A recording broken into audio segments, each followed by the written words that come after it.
warning brakes on a gravel road. Two tails wagging at the window. Hack up the maps, we're chasing west, where the rivers bend and the mountains are at and rest. We're rolling, rolling, always rolling free. Four wheels and furring you and me. Everywhere we park becomes our ground. Love's the only thing we need to settle down. La la la, la la la. Home is where we're bound. Yeah, home is where we're bound.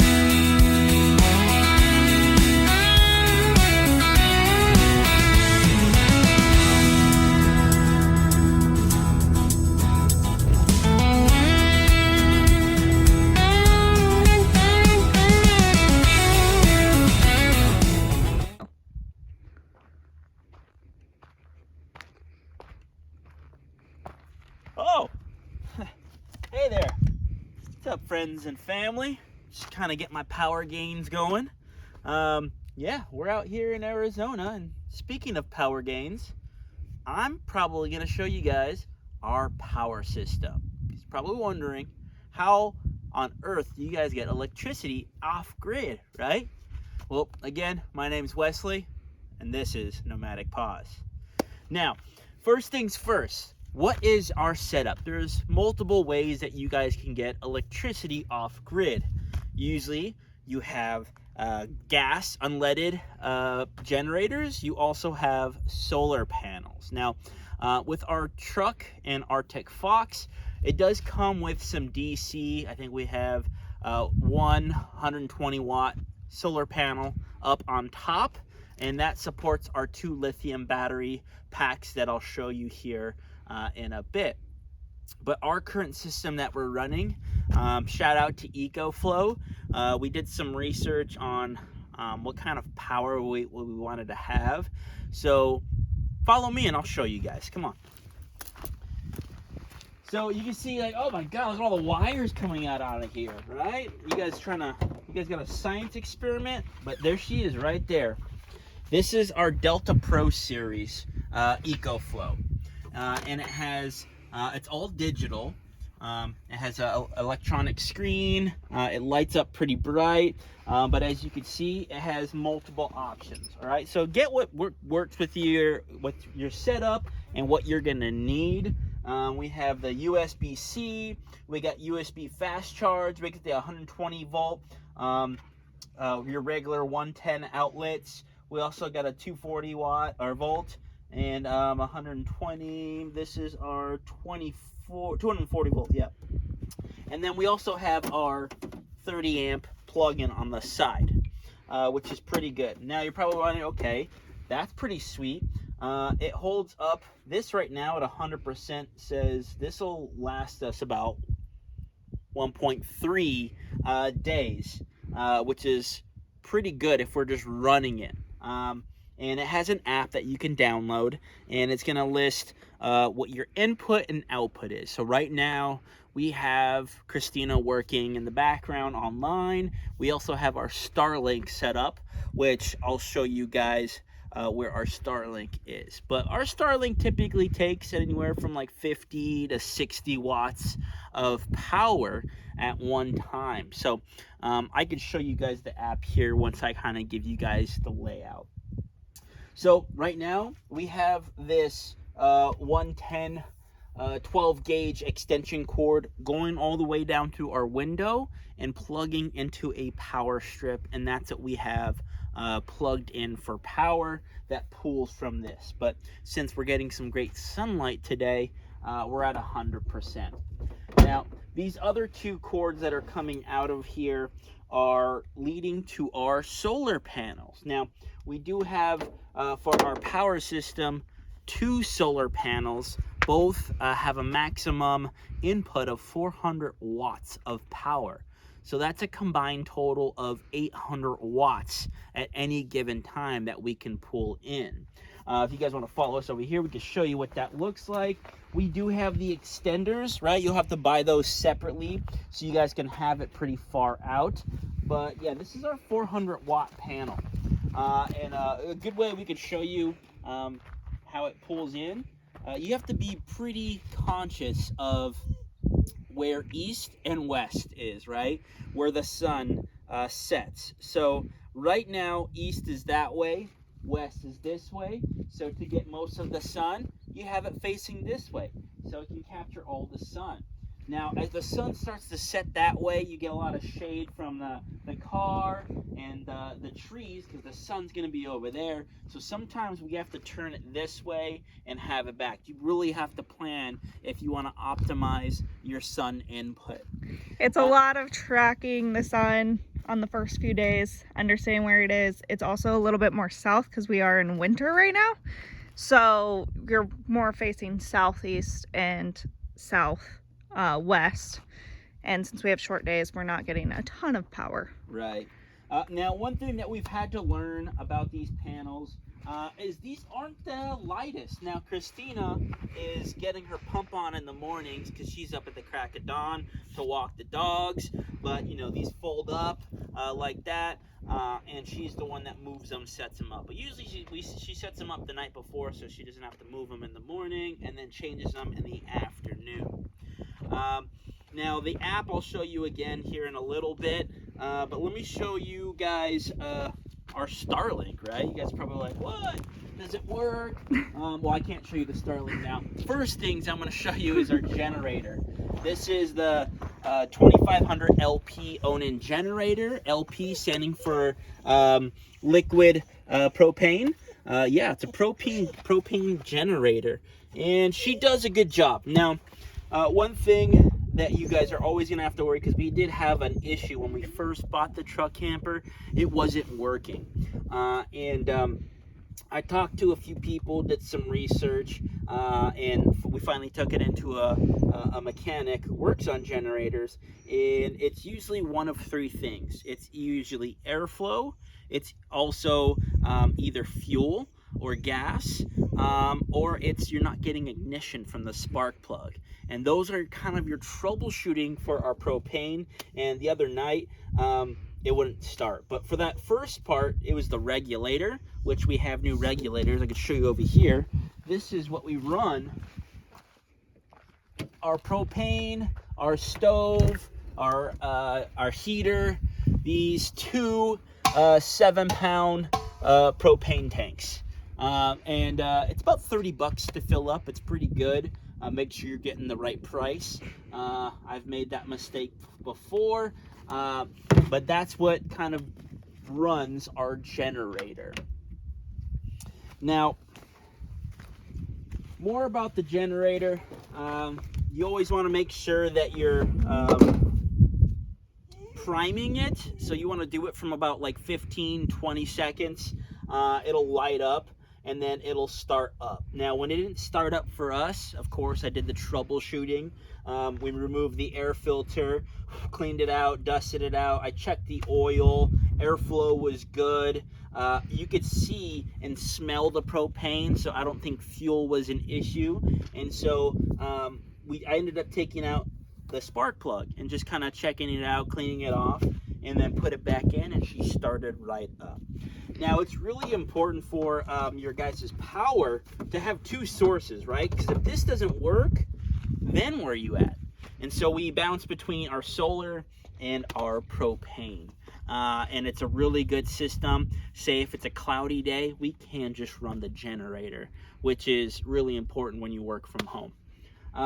So that's a little bit about our propane generator. I like it. It's not bad. There was some time where we were skeptical and we wanted to get like one of those nice Honda generators, which, by the way, they are still very nice. We tried the Predator, and that was a whole ordeal. I mean, I'm not even lying to you guys. Right out the box, I pulled the string, I filled it up, put oil and everything.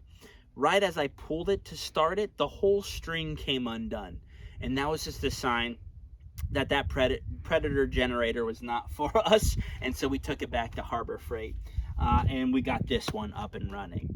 But the other Honda, the smaller ones, those ones are pretty nice too, and they're nice and quiet. Now this bad boy is pretty loud. I guess I can give you guys a quick little show. So we'll prime it. Okay, so this is where we can track what our batteries are at, how much solar we're pulling in, as well as start our generator from inside and track how many generator hours we have. So down here is our generator hours. I don't remember how to start it, but so prime it with the stop, start over here, and we keep this little sticky note to know when we need to look at the oil, check the oil, change the oil. As you can see, it's pretty loud. So, of course, when you're running this thing, you want to be conscious of your neighbors. I can't tell you, we call them weekenders, right? They come in here with their huge big rigs. They're here just for the weekend to take their ATVs off. And I kid you not, they'll run it all night, all right? So you go outside just to hear silent and quiet. You just hear that in the background, but like 5 or 6 of them. So for those who are watching, or even if you are a weekender, we used to be weekenders, right? We loved camping. Just be conscious. Shut those off no later than like 9 o'clock. I get if you want to run power, just be cognizant. Maybe get a smaller battery pack, just because it really takes away from the ambient silence of being out in the wilderness. But those are pretty loud, and those Honda ones aren't so loud. We also use that to charge our battery, so if we wanted to run something later at night, it can be run quietly. You need to put the bottoms in at least. I don't need to. Just one. Don't need to screw them in right now. Do you want to take the camera with you? Oh, no, it's fine.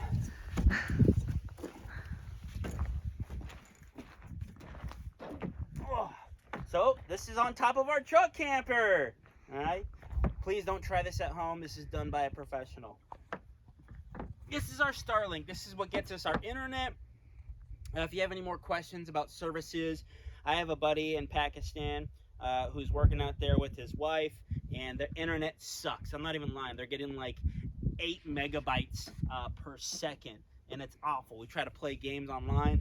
That wasn't happening. I was like, dude, you should get Starlink, and it's been really good. Now, one thing that we really love about our Starlink is you could be in the middle of nowhere and get great internet.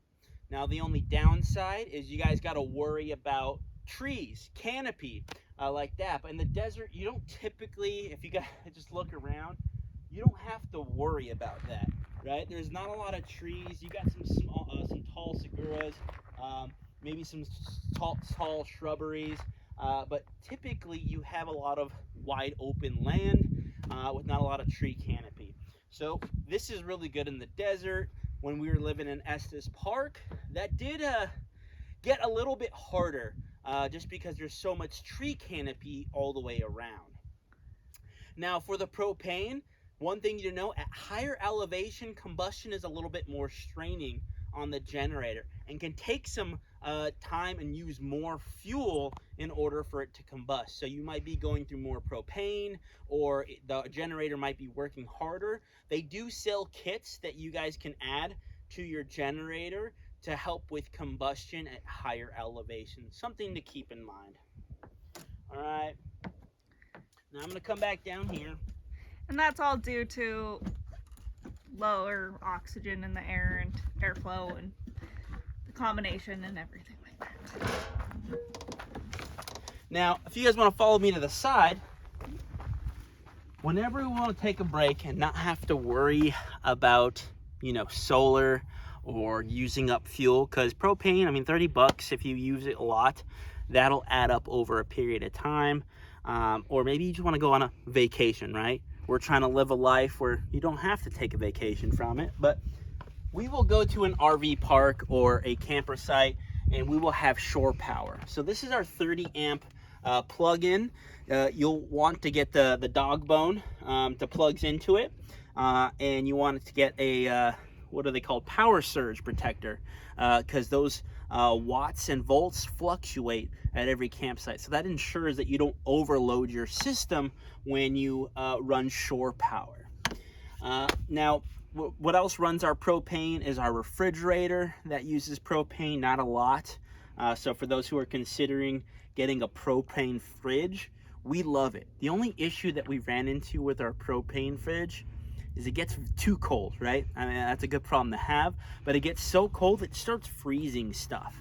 And then when we clean it out, it just, you know, gets really dirty on the bottom. It's just something you have to clean out constantly. It's something to consider. But it does phenomenal, and it doesn't drain a lot of propane. I mean, how long do you think our propane tanks, both tanks, last us? I mean, we're at 70% on one and 0 at the other one. That was for this 3 weeks, but we haven't had as much sun. Yeah. Due to winter. Yeah. And one of our panels broke, and we're sending it back to EcoFlow under warranty because one of I don't know what happened to it. So we're learning about our EcoFlow panels is that they are a little fragile. Now these are the 400 watt. They do make the 160 watt smaller ones, but we're trying to pull in as much sunlight as we can to charge as fast as possible. They are more expensive, but they are bulkier.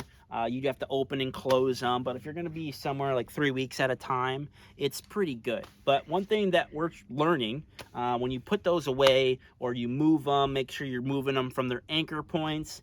And when you fold them up, make sure they're clear of any rocks, because those little strips here, I can show you right here. These little film, this is what, you know, absorbs the sun. And if a rock gets in here when it's full, it can crimp it, it could short circuit it, and then you'll tell. How are you testing it? You would stand in front of a panel and you would look at the app, which we'll show you here in a bit, if it's working or not and how much it's pulling in. So if it goes down and then you move and it doesn't fluctuate, you know that's just not even working. And you can test that on all your panels. So we're gonna mill back our other one. We haven't had it for too long, but once we mill it back, they said they're gonna mail us back another one. So thank you, EcoFlow. They should last about 5 years. We just had one. It's just the first The panel. one that came with our power station. Yeah, it came with that and an internal wire between the first and the second part of the panel that's folded got crimped or something, or shorting out. We got it working for a little bit, but then it shorted out again. Side, but we have 2 big lithium batteries right here that you guys can see that constantly getting charged up and down, and allows us to run, you know, any of our DC outlets. All right, so our car plug outlets, the old cigarette outlets, we're able to use those when we don't have solar power or anything. So I could still charge my phone or anything like our DC TV as well. So yeah, that's a little bit about our power system setup. Everybody's different, but I would recommend, if you guys are trying to live truck camper life or RV life, have 2 methods of power. Because if one fails, you don't want to be screwed and not have any power. So I love the propane. I love our solar panel. And sometimes these get sticky, so. This door's not open very often. Yeah, it really compared is. to everything else, so sometimes I just need the extra push. Yeah. And then that little foam strip. It's because it fell off. Oh, there used to be a magnet there. There's not a magnet there anymore. I'm pretty sure it's... It came off. There you go. So these are the things you run into. You're like, what is that? So our magnet fell off the section. Yeah, it's just corroded. It's old. It's exposed to the elements. No biggie. So yeah, that's a little bit about our power setup. The next thing, if you guys have any questions about that, if you guys need some help researching, or you're like, hey, I run this. I know there's Jackery, there's a few other options, Blue Eddy, some other name brands out there that have their own power systems. But this works best for us. Again, we've been doing this for a little over 1.5 years, going on 2 years, and we like our setup so far. But for the rest of the video, I'm going to show you guys some cooking videos. I think I'm going to show you guys one of my favorite snacks. Super affordable. And for those who are trying to lose weight or eat something good, stay tuned to future episodes. I love eating. You know, out here in the desert, I get hungry, all right? And Christina likes to eat, and I love to cook. So I'm going to show you guys one of my favorite snacks, and eventually I'll show you guys my overnight oats recipe, which is delicious. It's filling. In fact, we had that for breakfast. We're not even hungry. We're probably going to have a late dinner, right? Yeah. Is there anything you're craving for dinner? Nope. Nope, not yet, right? The the conundrum that we all have is, what do we want to eat? But if you guys have, again, any more questions, comments, please, if you guys are enjoying this video, if you'd like to see more, let us know what you guys want to see. We want to show you guys and share our lives with us. But again, we got Christina behind the camera. I'm Wesley, and thank you again for joining us today on Nomadic Pod. We're rolling, always rolling free. 4 wheels and fur, and you and then me. Everywhere we park becomes our ground. Love's the only thing we need to settle down. La la la la la. Home is where we're bound. We're rolling. Home is where we're bound.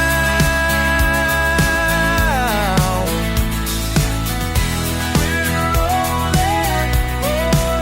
Yeah, home is